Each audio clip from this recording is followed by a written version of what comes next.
ഞാൻ എറണാകുളത്ത് ട്രാവൽസിൽ വർക്ക് ചെയ്യുന്ന കാലത്ത് ഞാൻ ഓടിച്ച കാറിൽ യാത്ര ചെയ്ത ഒരു ഹൈന്ദവ സഹോദരനുമായിട്ട് ഹൈന്ദവ വിശ്വാസത്തിലുള്ള ചില സംശയങ്ങളെക്കുറിച്ച് സംസാരിക്കുകയുണ്ടായി. ഞാൻ അദ്ദേഹത്തോട് ചോദിച്ചു, ഈ നിങ്ങളുടെ ഹിന്ദു വിശ്വാസത്തിൽ ശത്രുക്കളെ സംഹരിക്കുന്ന പൂജ വരെ നിങ്ങളുടെ ക്ഷേത്രങ്ങളിലില്ലേ? അത് വളരെ മോശപ്പെട്ട കാര്യമല്ലേ? ശത്രുവിനെ നശിപ്പിക്കാൻ വേണ്ടി പോലും പൂജകൾ നിങ്ങൾ നടത്താറില്ലേ? വളരെ സൗമ്യമായിട്ട് ആ സഹോദരൻ എനിക്ക് തന്ന മറുപടി ഇതായിരുന്നു: ഒരു വ്യക്തിയെ നശിപ്പിക്കാനായിട്ടല്ല പൂജ നടത്തുന്നത്.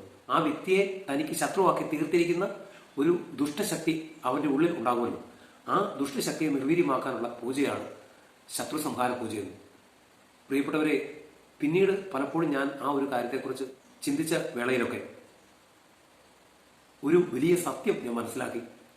അങ്ങനെ ഒരു പൂജ, ഒരു ശത്രു സംഹാര പൂജ ഈ ലോകത്ത് ഉണ്ടെങ്കിൽ അതിൽ ഏറ്റവും ശക്തിയുള്ള ശത്രു സംഹാര പൂജ അത് പരിശുദ്ധ കുർബാനയാണ്. എന്റെ സഹോദരന് എന്നോടുള്ള ശത്രുത, എന്റെ അയൽവാസിക്ക് എന്നോടുള്ള ശത്രുത, ഈ ശത്രുതയ്ക്ക് കാരണമാക്കിയിരിക്കുന്ന അവന്റെ ഉള്ളിൽ വസിക്കുന്ന ആ തിന്മയുടെ ആ സാത്താനെ അവനിൽ നിന്ന് ആട്ടിപ്പായിക്കുവാൻ, അവനിൽ നിന്ന് നിർവീര്യമാക്കുവാൻ ഒരു പൂജയുണ്ടെങ്കിൽ, ഒരു കർമ്മമുണ്ടെങ്കിൽ അതിൽ ഏറ്റവും ശക്തിയേറിയ ഒരു ബലി, ഒരു പൂജ, ഒരു പ്രാർത്ഥന അത് പരിശുദ്ധ കുർബാനയാണ്. പ്രിയപ്പെട്ടവരെ, നാളെ ഞായറാഴ്ചയാണ്. നമ്മളെല്ലാവരും കത്തോലിക്കരായിട്ടുള്ള എല്ലാവരും രാവിലെ ദേവാലയത്തിൽ പരിശുദ്ധ കുർബാനയ്ക്കായിട്ട് പോകും. സത്യത്തിൽ ഞാൻ പലപ്പോഴും ഒത്തിരി സങ്കടത്തോടെ, ഒത്തിരി വേദനയോടെ കണ്ടിരിക്കുന്ന പല കാര്യങ്ങളുണ്ട്. ആ പരിശുദ്ധ ബലിയുടെ മഹത്വവും ശക്തിയും മനസ്സിലാക്കാതെ ദേവാലയത്തിന്റെ വരാന്തയിൽ വന്നിട്ട് പുറംതിരിഞ്ഞിരുന്ന് ചെറുപ്പക്കാരും സ്ത്രീകളും പുരുഷന്മാരും പലരും സംസാരിച്ചുകൊണ്ടിരിക്കുന്ന, വേദനിപ്പിക്കുന്ന രംഗം, പുറംതിരിഞ്ഞിരുന്ന് സംസാരിച്ചുകൊണ്ടിരിക്കുന്ന കാഴ്ചകൾ.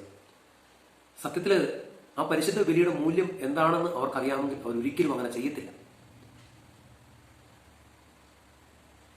ബലി അർപ്പിക്കാനായിട്ട് പോകുന്നൊരു വ്യക്തി അവനവന്റെ വീട്ടിൽ നിന്ന് നടക്കുമ്പോഴേ, അവനവന്റെ വീട്ടിൽ നിന്ന് കാർ കയറുമ്പോഴേ അവന്റെ ഹൃദയമാകുന്ന ആ താലത്തിൽ അവനൊരു കാഴ്ച വസ്തു ഒരുക്കി വെച്ചിരിക്കണം.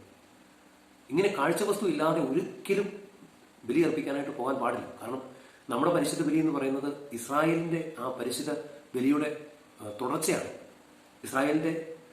ഇസ്രായേല് പിന്നെ ലോകാരംഭം മുതൽ അർപ്പിച്ചിരുന്ന ബലിയുടെ പൂർണ്ണതയാണ് ക്രിസ്തു കാൽവരിയിൽ അർപ്പിച്ച ആ മഹായാഗം, ആ ബലി. അതിന്റെ കൗതാശികമായ തിരുക്കർമ്മമാണ് പരിശുദ്ധ കുർബാന ബലിവേദിയിൽ അവിടെ നടത്തപ്പെടുന്നത്. അപ്പോൾ തീർച്ചയായിട്ടും ആ ബലിക്കായിട്ട് ഞാനോ നിങ്ങളോ പോകുന്നുണ്ടെങ്കിൽ നമുക്ക് അവിടെ ആ ബലിപീഠത്തിൽ അർപ്പിക്കാനായിട്ട് ഒരു കാഴ്ചവസ്തു നമുക്കുണ്ടായിരിക്കണം. എന്താണ് കാഴ്ചവസ്തു?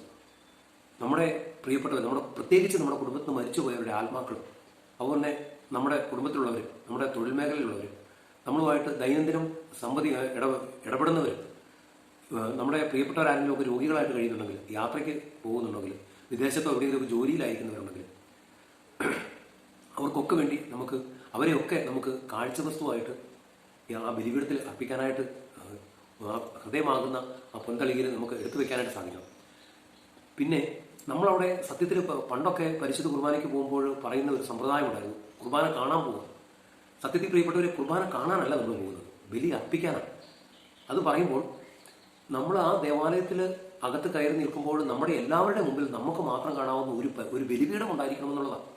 മൊത്തത്തിൽ അൾത്താരയിൽ വൈദികൻ ബലി അർപ്പിക്കുന്ന ആ ബലിപീഠം എന്നതിലുപരി, എല്ലാവർക്കും കാണാവുന്ന ആ ബലിപീഠം എന്നതിലുപരി നമുക്ക് നമ്മുടെ തന്നെ മുമ്പിൽ നമ്മുടെ കാഴ്ചവസ്തുക്കൾ, നമ്മുടെ അപ്പവും വീഞ്ഞും കാഴ്ചവസ്തുക്കളും പൂക്കളും ഒക്കെ അർപ്പിക്കാനുള്ള ഒരു ബലിപീഠം, നമുക്ക് മാത്രം കാണാവുന്ന ഒരു ബലിപീഠം നമ്മുടെ മുമ്പിൽ ഒരുക്കപ്പെടേണ്ടിയിരിക്കുന്നു.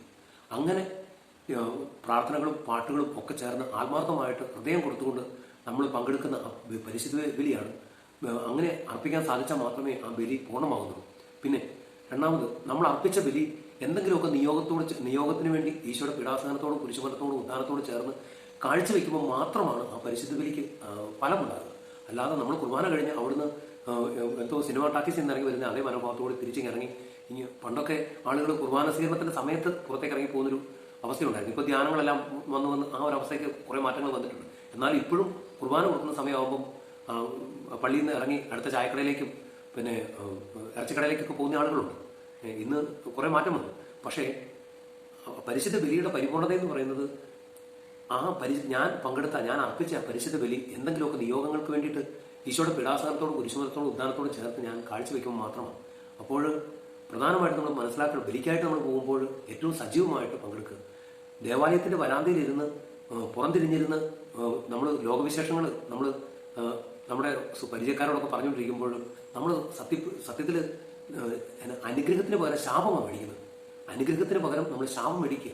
നമ്മൾ ഒരു കാരണവശാലും സത്യത്തിൽ എനിക്കൊരു സങ്കടമാണ്. ഞാൻ ഈ പറയുന്ന കാര്യങ്ങൾ അത് കേൾക്കേണ്ടവർ കേൾക്കുന്നുണ്ടാകുക എന്നുള്ളത്. കേൾക്കേണ്ടാത്തവർ കേൾക്കേണ്ടവർ പലരും കേൾക്കുന്നില്ല എന്നുള്ളതാണ് ഏറ്റവും വലിയ സങ്കടം. അതുകൊണ്ട് പ്രിയപ്പെട്ടവരെ, നാളെ ഞായറാഴ്ച രാവിലെ പരിശുദ്ധ ബലിയിൽ നീ പോകുമ്പോൾ നിനക്ക് ഒരു കാഴ്ച എടുക്കാനായിട്ടുണ്ടാകും. നിന്റെ പ്രിയപ്പെട്ടവരുടെ വേദനകളും നൊമ്പരങ്ങളും കഷ്ടപ്പാടുകളും നിന്റെ യാതനകളും നിന്റെ വേദനകളും നിന്റെ സഹനങ്ങളും എല്ലാം ഉൾപ്പെടുന്ന ഒരു താളം. അതോടൊപ്പം നിന്റെ മുമ്പിലും ഒരുക്കപ്പെടുന്ന ഒരു ബലിപീഠം, അതിൽ നിറയെ കാഴ്ച വസ്തുക്കൾ നിന്റെ കണ്ണുകൊണ്ട് നിനക്ക് കാണാവുന്ന വിധത്തിൽ അപ്പവും വീഞ്ഞും ഒക്കെ ഉണ്ടായിരിക്കണം. എന്നിട്ട് നീ ആ പ്രധാന ബലിവേദിയിൽ ബലി അർപ്പിക്കുന്ന പുരോഹിതനോട് ചേർന്ന് നീയും അർപ്പിക്കണം നിന്റെ ബലി, നിന്റെ ജീവിത ബലി നീ അർപ്പിക്കണം. അപ്പോൾ മാത്രമാണ് ആ പരിശുദ്ധ ബലി പൂർണ്ണമാകുക. അതുകൊണ്ട് നിസ്സാരമെന്ന് കരുതി ആരെങ്കിലും അയൽവാസികളെയോ ഇടവകയിലെ വികാരിയച്ഛനെയോ അല്ലെങ്കിൽ നിന്നെ അറിയാവുന്നവരെയോ ഒന്ന് ബോധിപ്പിക്കാൻ വേണ്ടി നീ പോകണ്ട. അങ്ങനെ ഒരു ആത്മാർത്ഥമായ ഒരു വേർപ്പണം നിനക്ക് നടത്താനായിട്ട് സാധിക്കുന്നില്ലെന്നുണ്ടെങ്കിൽ നീ ആ പരിശുദ്ധ ബലിക്ക് പോകണ്ട. നിനക്ക് അതുകൊണ്ട് ഒരു ശിക്ഷയും കിട്ടത്തില്ല. അത് പോകാതിരുന്നത് കൊണ്ട് നിനക്ക് ഒരു ശിക്ഷയും കിട്ടത്തില്ല. പക്ഷേ പോയിട്ട് നീ അതിൻ്റെതായ ആ ബഹുമാനത്തോടും ആദരവോടും കൂടി ആ പരിശുദ്ധ ബലിയിൽ പങ്കെടുക്കുന്നില്ലെങ്കിൽ നീ തീർച്ചയായിട്ടും ശിക്ഷയ്ക്ക് അർഹതപ്പെട്ടവനാണ്. പ്രിയപ്പെട്ടവരെ, പലരും ഈ പിള്ളേരെയൊക്കെ കൊണ്ടുവന്നിട്ട് ദേവാലയത്തിനുള്ളിൽ ഈ ഒച്ചയും ബഹളം ഇല്ലാണ്ട് ഉണ്ടാക്കി ഓടിപ്പാഞ്ഞ് നടന്ന് ആഴ്ചയിൽ ഒരു ദിവസം പരിശുദ്ധ ബലിയിൽ പങ്കെടുക്കാനായിട്ട് വരുന്നവർക്കും കൂടി അസ്വസ്ഥത സൃഷ്ടിക്കുന്ന വിധത്തിൽ കാണിക്കുന്ന കാണും. അങ്ങനെ നിങ്ങൾക്ക് കൂടെ കുഞ്ഞുങ്ങളുണ്ടെങ്കിൽ നിങ്ങൾ വരാതെ നിന്നു. നിങ്ങളെ ഈശോ ഒരു വിധത്തിലും നിങ്ങൾക്ക് അനുഗ്രഹം കുറഞ്ഞു പോകത്തില്ല. നിങ്ങൾ ആ വരാതെ നിന്ന് പങ്കെടുത്തു. കുഞ്ഞുങ്ങളെ ഓടിക്കളിച്ചോട്ടെ, മുറ്റത്തോടെ ഓടിക്കളിച്ചോട്ടെ, അവരവിടെ കളിക്കുകയോ വർത്താനം പറയുകയോ എന്തെങ്കിലും ചെയ്തോട്ടെ. പക്ഷേ ദേവാലയത്തിനുള്ളിൽ കയറിയിട്ട് മറ്റ് പരിശുദ്ധ ബലിയിൽ പങ്കെടുക്കുന്നവർക്ക് അസ്വസ്ഥത സൃഷ്ടിക്കാൻ വേണ്ടി നിങ്ങൾ ഒരു കാരണവശാലും അതിനുവേണ്ടി മെനക്കെടുക്കുക. അതുപോലെ തന്നെ കുഞ്ഞുങ്ങളെ ദേവാലയത്തിൽ കൊണ്ടുപോകുമ്പോൾ ആ ദേവാലയത്തിന്റെ നട കയറുമ്പോൾ തന്നെ ആ കുഞ്ഞിന്റെ കാലിലുള്ള ചെരുപ്പ് നീ ഊരി അവിടെ വെക്കണം. ഈ കുഞ്ഞത് 25ാമത്തെ വയസ്സിലല്ല അത് പഠിക്കേണ്ടത്. നിന്റെ കൂടെ വരുന്ന കുഞ്ഞിന് ഒരു വയസ്സ് കൊണ്ട് നടക്കാൻ പ്രാപ്തിയായതാണെങ്കിൽ ആ കുഞ്ഞിന്റെ കാലിൽ ഒരു ചെരുപ്പുണ്ടെങ്കിൽ അത് ഊരി വെച്ച് നീ അതിനെ പഠിപ്പിക്കണം. ആ ചെരുപ്പ് ഇട്ടുകൊണ്ട് ദേവാലയത്തിനുള്ളിലേക്ക് കയറരുത്. പലപ്പോഴും ഞാൻ ശ്രദ്ധിക്കാറുണ്ട്, പലരും പരിശുദ്ധ ബലിക്കായിട്ട് വരുമ്പോൾ അവരുടെ ഏറ്റവും ഒന്നാം സ്ഥാനം എന്ന് പറയുന്നത് ഈശോ ഒന്നുമല്ല, അവരുടെ കാലം കിടക്കുന്ന ചെരുപ്പും അവരുടെ കയ്യിൽ ഇരിക്കുന്ന മൊബൈലും ഒക്കെ. ചിലർ മൊബൈൽ സൈലന്റ് ആക്കത്തില്ല.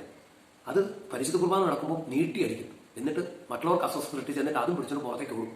എന്തിനാണ് പള്ളി പോകുന്നത്? ആ ബലി എന്തിനാണ് നീ അർപ്പിക്കുന്നത്? അതുപോലെ തന്നെ ചെരുപ്പ് കൊണ്ടുപോയിട്ട് ഏറ്റവും വിശിഷ്ടമായ സ്ഥലത്ത് ആളുകൾ നിൽക്കേണ്ട സ്ഥലത്തൊക്കെ കയറ്റി വെച്ചിട്ട് ബലിയിൽ പങ്കെടുക്കുന്നവരുണ്ട്.